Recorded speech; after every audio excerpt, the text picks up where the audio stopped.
Magandang araw sa atin mga kaps at nandito nga tayo sa KXB Auto Repair Shop dahil nagpa-schedule tayo ng PMS ng ating sasakyan. Naka 22,000 ng mahigit ang tinakbo nitong ating Mitsubishi L300 2024 model. Buhat nung nailabas ko siya mga kaps, isang beses ko lang siyang dinala sa kasa sa Mitsubishi at hindi na yun naulit. Hindi naman sa dinadown ko yung kasa, naging pangit lang kasi yung experience ko dun sa kasa na pinagdalhan ko. Pero hindi naman siguro lahat. Kaya naman nung second PMS, dito ko na siya dinala sa KXB Auto Repair Shop. Dito lang naman natin yan matatagpuan mga kaps along Maharlika Highway, San Isidro, Cabanatuan City. Madali lang natin siyang malolocate mga kaps at available na ito sa Google Map. Yan naman kagandahan mga kaps sa ganitong mga service center kasi nakikita mo talaga kung ano ginagawa sa sasakyan mo. Unlike sa kasa na nasa loob ka lang naka-aircon ka nga, hindi mo naman nakikita kung ano ginagawa dun sa sasakyan mo. Kung ano yung pinapalitan. Well, kasi ang pangit ng naging experience ko talaga mga kaps sa unang PMS nitong aking sasakyan. Sorry to say, pero ayan, kaya nadala ako. Pero hindi naman siguro lahat. Kaya naman, eto nga at dito na natin pinag-PMS yan sa KXB Auto Repair Shop. Napakabait pa nung may-ari nito mga kaps. Ayan, shoutout kay Sir Marvin Galang. Napakabait talaga niyan mga kaps, lalo na kapag tulog. Ayun nga, tinatanggal na nga ni boss itong mga gulong mga kaps para ma-check yung mga brake pads, yung preno, tsaka binubugahan niya ng brake cleaner. Isa yan sa pinakamahalaga kasi mga kaps, yung preno natin, tsaka kung palitin na ba para hindi magkaroon ng gahi, lalo na itong disc brake sa unahan mga kaps. Bali, ang schedule nga pala talaga natin mga kaps ay 21,100 pero inabot na ako ng 22,000, so sumobra na siya sa 10,000 na dapat ay nakapag-change oil na ako. Mas advisable kasi mga kaps na hindi maabutin yung kilometer reading. Halimbawa ay 21,000 yung schedule mo, dapat mas maganda before 21,000 makapagpa-schedule ka na kagad ng change oil.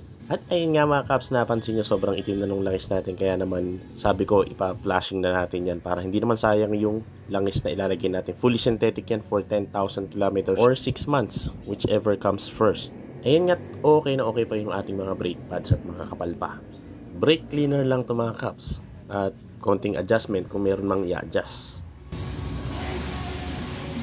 So far so good pa rin naman itong ating Mitsubishi L300 2024 model Euro 4 2.2 liters engine. Well, ang unang naging issue nito mga kaps ay yung kanyang turbo intercooler, nagkaroon ng leak kabilaan. So dito ko rin yun pinaayos sa KXB Auto Repair Shop at naipaayos natin siya mga kaps. Dinikitan yun kabilaan mga kaps at nawala na yung leak. Ito yung gagamiting pang flashing mga kaps kasi sabi ko nga mas maganda ipa-engine flashing natin para hindi naman sayang yung langis. So ito yung ating wheel hub sa rear end mga kaps. Lilinisin din yan mga kaps gaya ng ginawa dun sa ating unahan. Bali, naka-isang taon na nga pala itong ating L300 mga kaps. Wala pa namang issue sa low power. Okay, goods na goods pa rin. Sumisirit kapag tinapakan mo yung kanyang accelerator. Ang isang napansin ko lang dito mga kaps ay medyo lumakas yung kanyang konsumo kumpara sa dati. Naobserbahan ko lang naman kasi nung pagkalabas ko sa kanya is 15 kilometers per liter. Pinasok ko nga pala ito mga kaps sa Unilever, Cabuyao, Laguna. Kaya lang medyo hindi naging maganda yung naging kitaan kaya inalis ko din siya. So nung ipinasok ko siya, 15 kilometers per liter pa rin yung ratio niya. Nung pagbalik niya dito sa akin, lumakas na yung konsumo niya talaga. Bali, regular kong chinecheck yung air cleaner niya mga kaps. Sa 15 kilometers na tinakbo niya, nagpalit na tayo ng bagong air cleaner o air filter. Kasi every 15 kilometers dapat magpalit tayo ng bagong air filter kasi mura lang naman mga kaps. Tapos ngayon sa schedule natin ng PMS na to, 10,000 kilometers ulit yung synthetic, and then nagpa-flashing tayo. Pinaandar muna ng 30 minutes para malinis yung makina bago ilagay yung bagong langis. At isa pa, yung fuel filter. Magpapalit na rin tayo kasi 22,000 kilometers na mahigit yung tinakbo niya. Ang advisable kasi mga kaps is every 20,000 kilometers ay magpapalit tayo ng fuel filter. Ang sasakyan naman mga kaps, basta alaga siya sa maintenance at regular yung check-up, tatagal ang buhay. Tsaka isa pa, kung hindi nyo masyadong ginagamit, dapat napapaandar natin siya ng at least 3 times a week.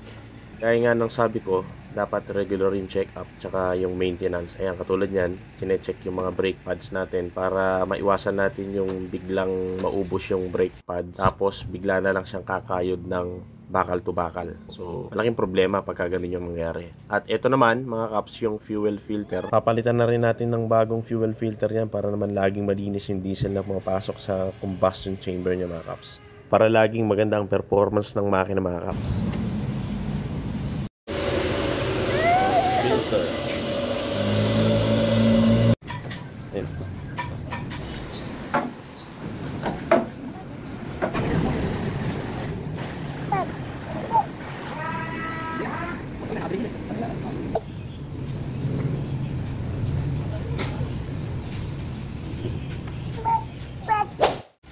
At ayun nga mga kaps, ikabit na nga yung fuel filter. Nakapag-change oil na rin tayo ng fully synthetic after na makapag-flashing. Sariwang-sariwa na ulit.